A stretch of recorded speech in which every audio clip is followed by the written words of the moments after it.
Hi, my friend. It's Pat Sloan here on Tuesday. If for some reason I feel like I'm rushing, it's because I was just trying to film little tiny short segments of a video for like less than a minute in time.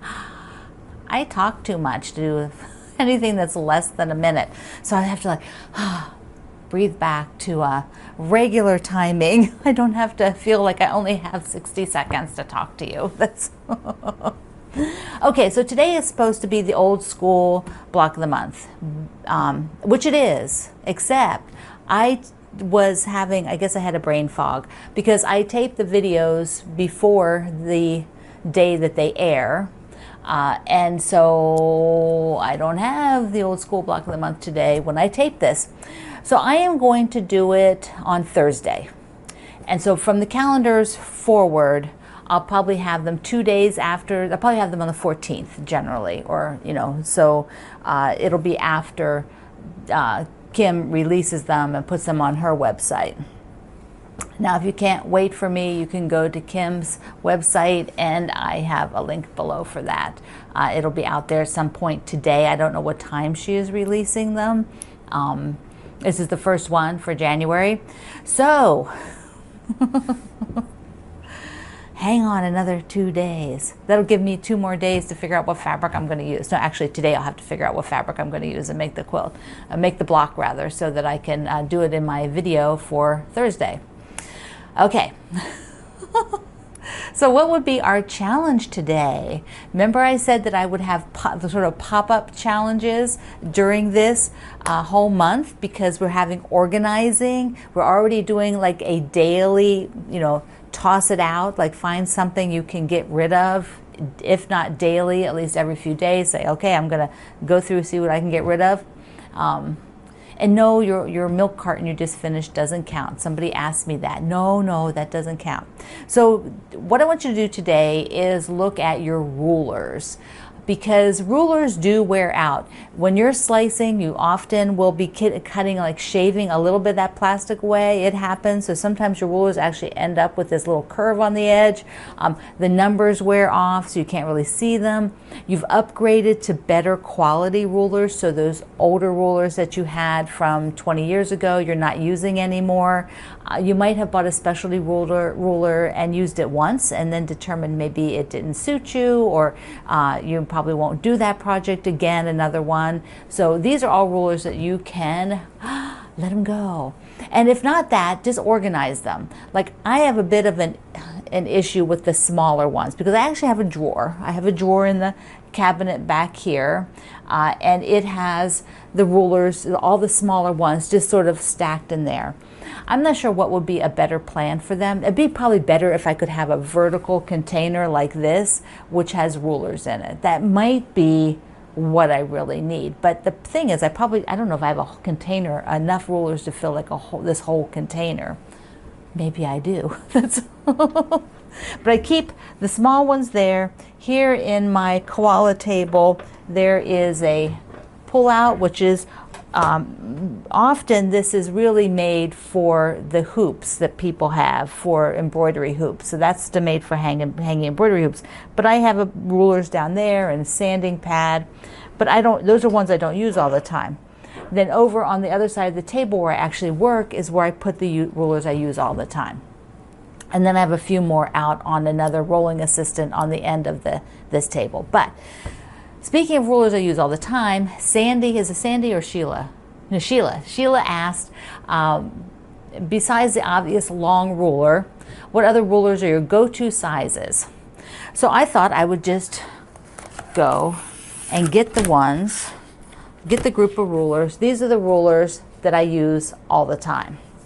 So yes, 6.5 by 12.5, 24.5 or 20, what is it? 6.5 by 24.5 is a ruler I use often, like a lot. But it is not my most used ruler, but it is very close. What is my most used ruler? 6.5 inch square. Absolutely, hands down. I probably use this more than anything else.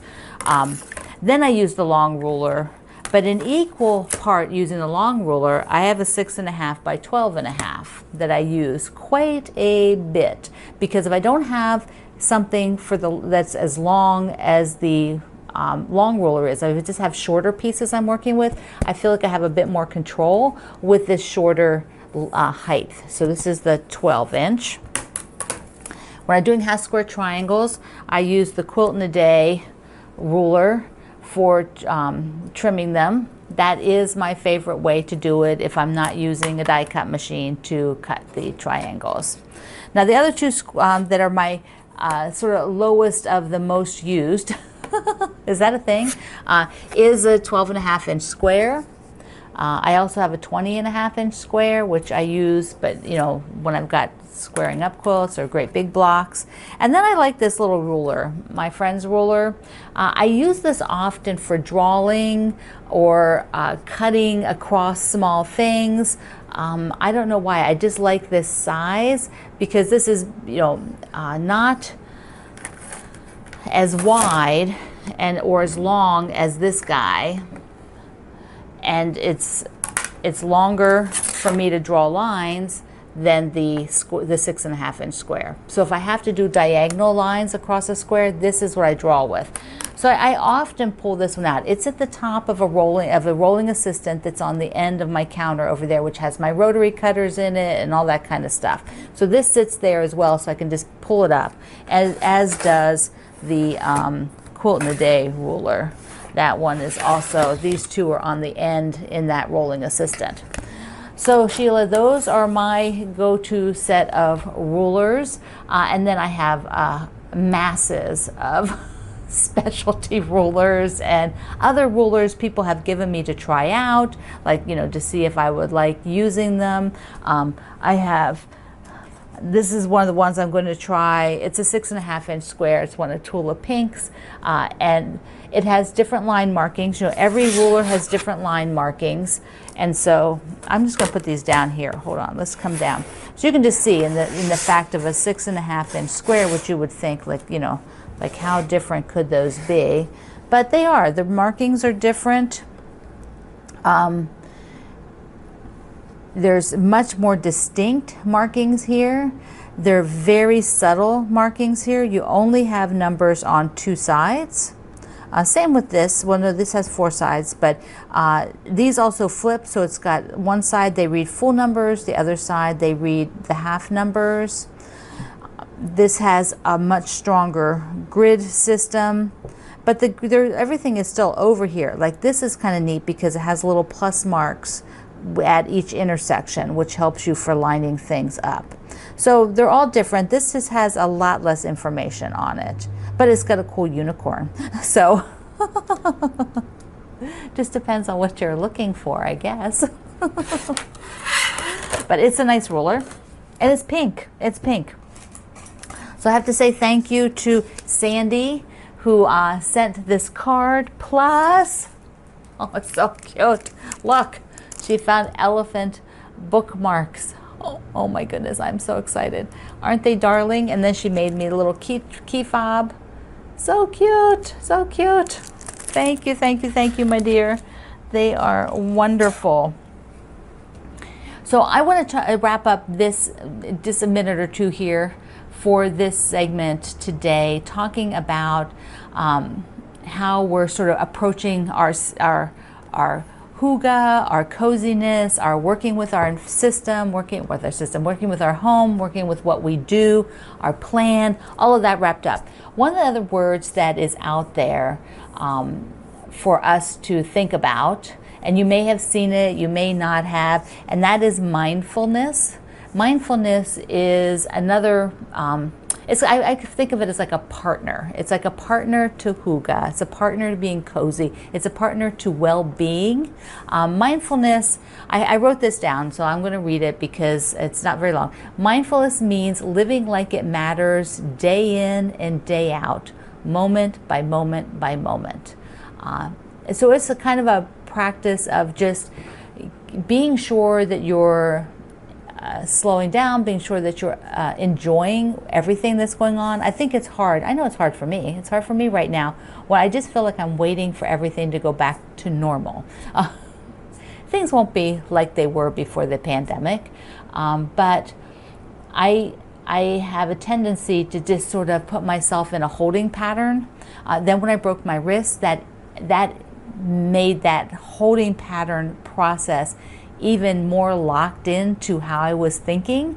And so I'm trying to break out of that now, because now I can think a little bit more. So being mindful, I want to be sure that I'm sort of enjoying what I'm doing, thinking about what I'm doing. And I found this wonderful magazine. It's called the Yoga Journal. So for those of you doing the yoga, and who is keeping up with Yoga with Adrienne, or maybe you're following somebody else's yoga, I'm so excited. She's got t-shirts now and her sweatshirts and stuff, and she has a whole bunch of different designs on them.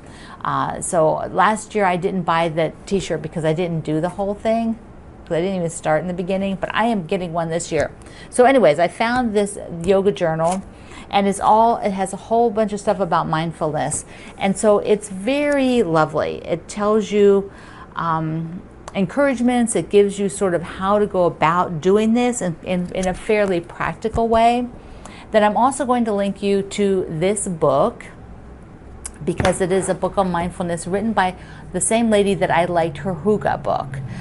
So I'm reading it, and if you are looking to go a little deeper into how you can be mindful, even when we sew. Okay, so when we're quilting, it is so easy to rush things. I talked about that a while back when I was doing my Dear Jane, where I was just like, I'm just gonna do my binding like I always have done. I'm just gonna put an easy label on it. Instead I said, stop. Let's make this more meaningful. Let's be mindful.